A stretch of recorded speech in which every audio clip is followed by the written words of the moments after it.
and welcome to yet another amazing episode.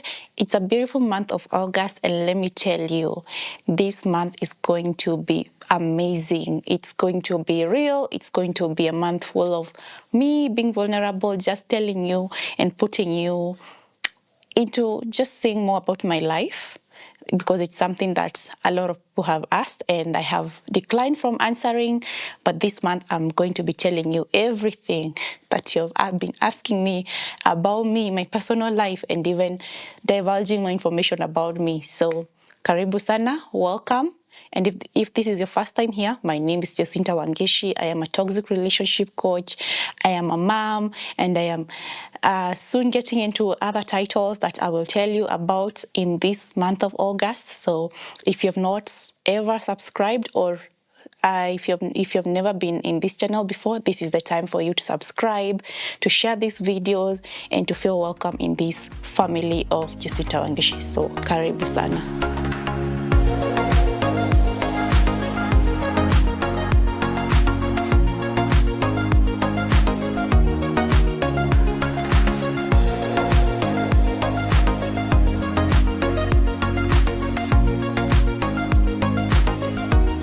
This month, or for the first episode of August, I'm just going to be talking a bit about myself. I know I have said little snippets here and there that I was in a toxic relationship. But what most people do not know, and they have been asking, is who really is Jacinta? Is she in a relationship? Is she single? Where is her stand? Is she a feminist? Does it mean that she doesn't like men anymore because she talks about toxic relationships and mostly focusing on women? What is really going on? So I'm just going to be divulging more information and speaking more about the unfiltered Jacinta. And if you might be able to see, I have very minimal makeup. That is to say that I just wanted to be real with everyone today, because a lot has been happening, a lot of changes, and I just want to share it with you today. So I will just go right into it. The first thing is Jacinta a feminist? I would say yes and no. It depends on what you mean by feminist. I do care about women. I'm so huge on women's rights, and especially their mental health. I'm very huge on women just being more self-aware, and especially in terms of relationships. Why? Because it's something that I personally went through. I was in a toxic relationship, as most of you know, and I was able to pull myself out of it, which was not easy, and that is why I help women to leave toxic relationships. Why do I only work with women? That's another question I get asked a lot. Well, I work with women because I feel like I am called to serve women. Remember, a calling is not for everyone. There are people who can resonate with this or not, but my personal opinion is that I feel like I am called to serve the women. And there's so many male coaches out there who can help you. If you're a man, please just comment or even DM me in any of my socials. Tell me that, Jacinta, I need help. Or I need to talk to a male coach, and I will definitely connect you, because I have a few friends who are male coaches in relationships and all that. The other question, which is like the elephant in the room, Jacinta, are you in a relationship or not? It carries a lot of weight. Why? Because I think this is a story that, I think this is even a post that I need to do. And if you're watching this, just come back for next week's episode where I'll be divulging more information about it. But for now, let me say, yes, I am in a relationship, but I will expound on it in the next episode. So stay here, be on the lookout to just hear the details of where I'm at in terms of the relationship and all that.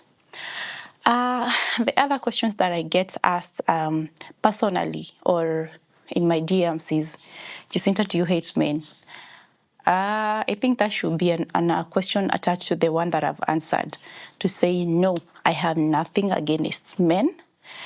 If it was only one man or one person, or not just one, because I have also been in relationships with men who didn't treat me right. And that does not mean that they reflect, or this like cuts across all the men. Yeah, it is just a few men, and this is also something that I would like to tell other women.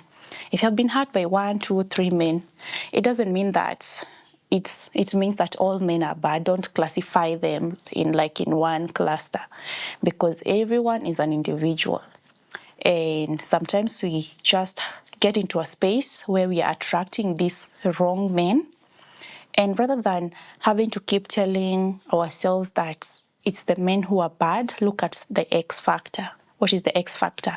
Is the constant. Remember, one man came, left, another man, you dated another one, he hurt you, another one came, he hurt you. They all start well, but they always seem to have similar, what do we call them, characteristics. You are the X factor. So even in my case, I had to look inside myself, ask myself, why is it that I'm attracting toxic men? What is going on? And maybe I will give a bit about my story another time, because from this point on, I would really like to be leading by example, and I would want to say or to talk more about my stories and about things that I have been through, because even in the coaching journey, it's normally something that you have personally been able to overcome, and I have been able to overcome living a toxic relationship. Among other things, dating, how is that like? And that is something that I'll be talking about in other episodes as well. How do you date, especially as a single mom? Yeah. So I hope I've answered that, and also I'm trying to explain this to other women who are out there and wondering the very same thing. Do you classify all men the same? No, not all men are evil. And I will also say this even for the men who are watching this, because I know I have men followers. Not all women are the same. Because you dated some who hurt you in the past doesn't mean that all women are evil. You just have to look inside yourself, ask yourself, what is it about me? What is it that I'm dangling? Because it's always like you're magnetic, you're attracting these sort of people. What is it about me? Most of the time, you'll find that you have a lot of work that you need to do, a lot of healing, a lot of childhood traumas that you're carrying with you, where you feel like you always need to prove a point that you can keep someone, or that you can be in a relationship with someone, and you'll end up being Bob the Builder or Barbara the Builder, whichever gender you're at, and in the end you get hurt because you're getting people who are just taking, and you keep giving, and in the long run, it's a very toxic relationship. So I hope that is another personal question that I have answered. Let me see. I have also been asked another personal question in my DMs. I have been asked, Jacinta, you already have 3 kids. Do you ever think that you could have other kids? And let me tell you this. Personally, I just love kids. First of all, let me not say that right now, just in case there's someone there who's thinking, oh, she's saying this because she's pregnant. No, I'm not. And I have always wanted kids. I in my head, I always used to think I would have maybe even 5 or 6 kids if like all odds were working in my way. Right now, I'll be a mom of 5 or 6 because I love kids. So I would not say yes or no. It depends maybe on what me and my future partner might ever decide on. Yes, so that one is open. I know somebody there might be thinking, oh, but she already has 3. They are enough, right? Well, it all comes down to personal preferences, whereby one person might feel like 1 is enough. Somebody else might feel like, no, I need 3 or 4. It also sometimes comes even from your upbringing. Just a little bit about myself. I only have 1 brother and I have 2 stepbrothers. So growing up, it was just me and my brother, and I really used to ask my mom, why can't we have more kids? Because my dad came from a huge family of 12 kids. So I always used to feel like we can always visit this auntie this weekend, this other auntie. And I used to ask my mom, will it always be that it's only me and my brother, like you're visiting each other. Our kids do not have anybody else to visit. And also used to see my friends growing up and think the ones who had many siblings, they must be very lucky because it was only me and my brother. And my mom used to work and I used to feel so bored. I used to wish that we had other kids with us so that we could play and all that. So growing up, I really wanted to be in a big family and all that. But anyway, let's see what the future holds. So, like I've said, I'm just here to answer some of the very personal questions that I have been asked. The other thing that I was asked, which sometimes can even feel triggering, if somebody asked me, Jacinta, are you sure that you're really healed? Or why you are always talking bad mouthing your ex? Yes, I know somebody must be thinking about this, or you have, maybe it has crossed your mind as well. So let me just say this. Not defending myself, but I always say, if you have ever read my posts, even on Facebook, on other socials, I always talk about how it made me feel. I always talk about me as an individual, as compared to pointing fingers. He did this, he did that, he was like this, he was like that. I always try to talk about how it made me feel, meaning that I own up to what and how my life was. I own up to how life, or what life dealt me with, and that is the experiences that it gave me, which, crazy enough, because of that vulnerability, I'm able to connect with people.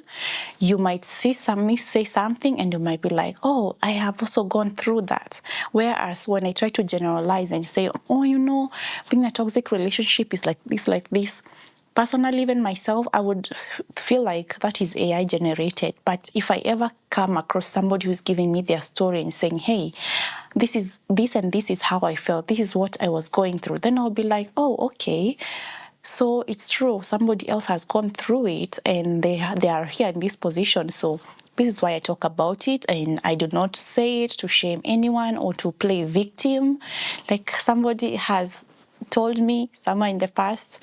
No, it is just purely for educational and inspirational purposes.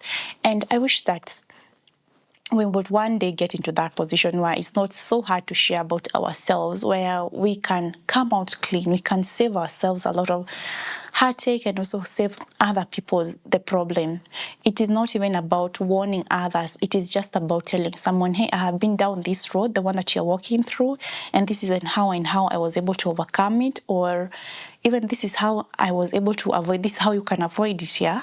So I wish I would have met someone, because I remember there was a time when I thought, and I always say that I became a toxic relationship coach because I wanted to be someone who I looked for during that time in my life where I was going through that moment, where I wanted to walk out of a relationship. I had no roadmap, no nothing. I did not even know where to start.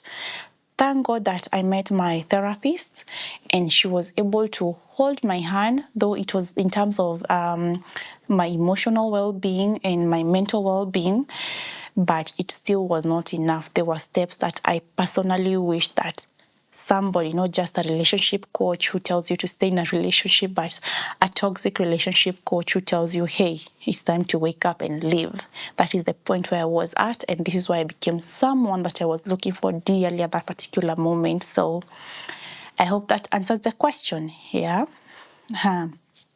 Another thing that I get asked a lot is, do I regret everything that happened in the past? Or because I talk about my past and everything that I went through, do I regret it?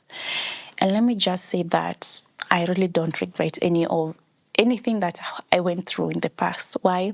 It is what has shaped me to be who I am today. The lessons, the experiences. Let me say that the experience has actually taught me that I am more resilient than I used to think. It has prepared me for some roles which I know if I did not go through what I went through, I would not have been able to actually take them on. Yeah. It has made me stronger. It has made me more open-minded. It has made me more empathetic because I'm now in a position where I can be able to understand people, like the way we hear somebody being told, hey, someone is getting battered by their partner, but then they still stay. And we are like, what are they thinking? If it was me, I would have left a long time ago. Believe you me, unless you've gone through it, you'd never understand why they stay, because I was there, I stayed. And why did I stay there? Now I'm able to understand why. Now I'm also able to understand why somebody else is still in that relationship. And even today, when somebody comes to me and tells me my sister, my mom, my cousin, my friend is in such a relationship, but they're not willing to leave and they're so angry, I am able to say, hey, wait, listen. Because I have been through it, I can tell you what they're thinking and how they're feeling, and it's not really as easy to walk out of it. So that has brought up some logic, some empathy, some understanding of toxic relationships that I never ever had before. And even on the other side, it has given me 3 very beautiful babies who I hold dearly, who I would never have had if I had not gone through the whole entire experience. My book, Unbound, and if you've not gotten it, you need to get it. It is in Nuria, it is in Amazon. You can DM me, you can just find a way to reach out to me, and I will let you know where you can get, but it is on Nuria. If you're in Nairobi, Kenya, it is on Amazon. From wherever part of the world you're at, you can be able to get it. I would not have done that because the book is about my experiences. It is about my story from A to Z. So all these things would not have happened had I not gone through what I have gone through. Yeah.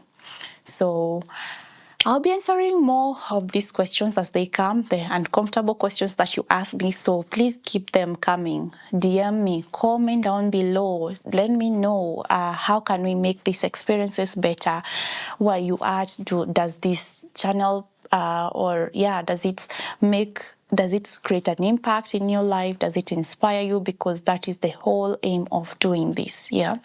Just let me know how I can make it better or how I can talk to you better. And please remember to share this video, like it, and subscribe if you've not subscribed. This month, it's going to be an exceptional month. So until next episode, bye-bye.